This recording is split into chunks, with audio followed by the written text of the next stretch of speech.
스튜디오의 조명이 한 겹 더 밝아지던 순간 공기마저 유리처럼 투명해졌다.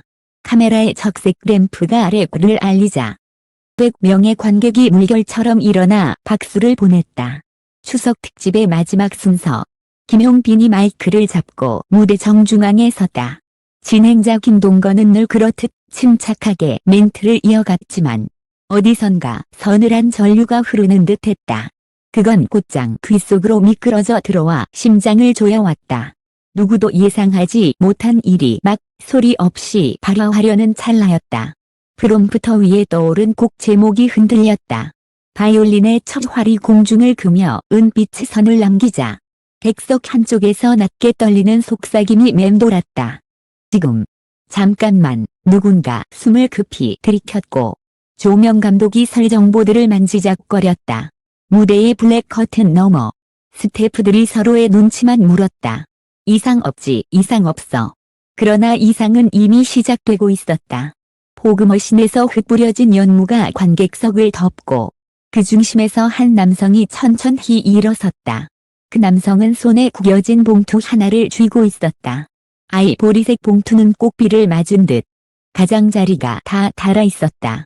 그의 어깨가 아주 작게 그러나 분명히 떨리고 있었다. 순간 남성의 목에서 낮고 탄식 같은 외침에 터져 나왔다. 방송 그만하세요. 스튜디오가 얼음처럼 굳었다. 누군가의 휴대폰이 바닥에 떨어지며 건조한 소리를 냈다. 카메라가 즉각 남성을 잡아 줌인하려 했지만 촬영 감독이 손을 들어 움직임을 멈췄다. 그 외침을 들은 김용빈은 본능처럼 고개를 돌렸다. 그리고 아주 짧은 그러나 무거운 시간을 통과하듯 객석을 바라보았다. 그의 눈빛이 남성의 눈빛을 붙잡는 순간 표정이 미세하게 일그러졌다. 그는 마이크를 입에서 떼고 무대 끝으로 몇 걸음 다가가 정중히 허리를 숙였다.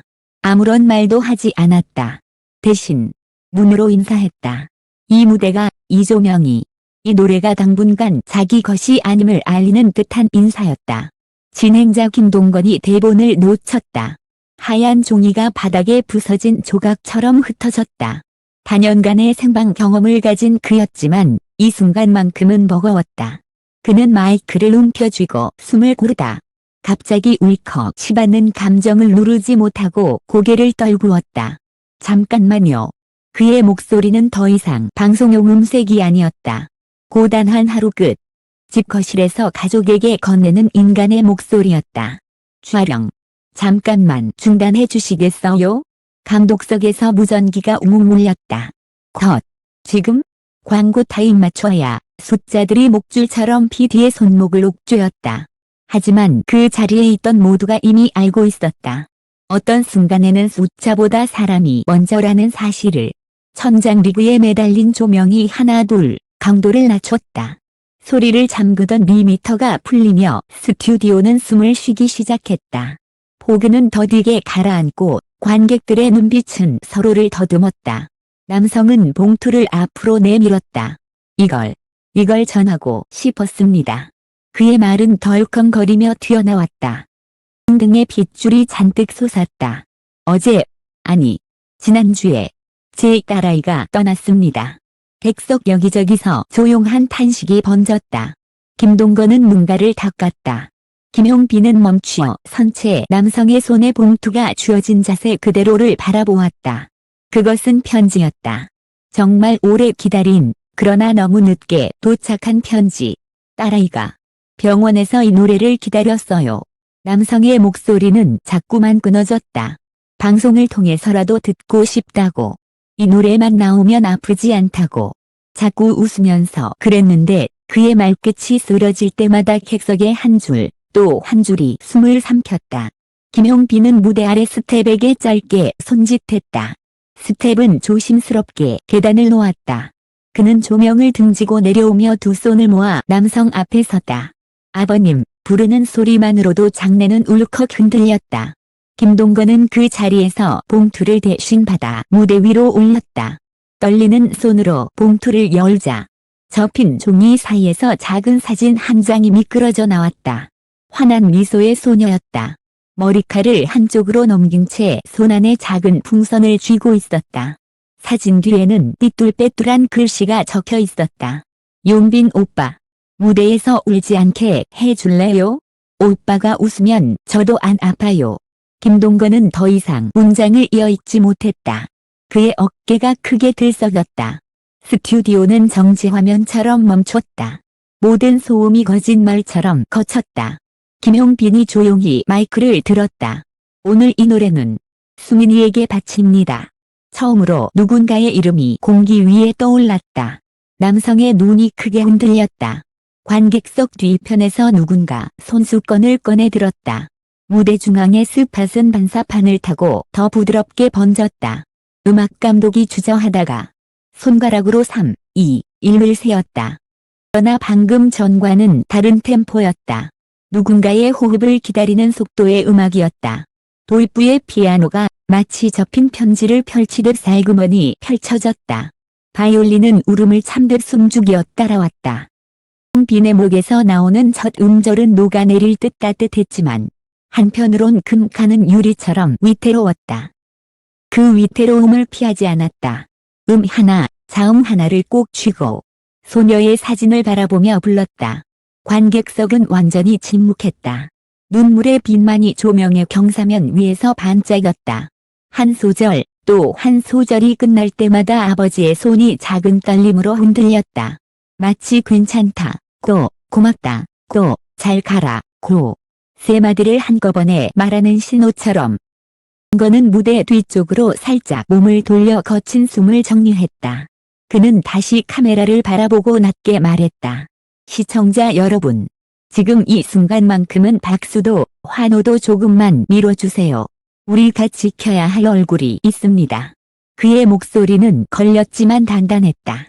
노래는 후반으로 갈수록 단촛물처럼 응축됐다.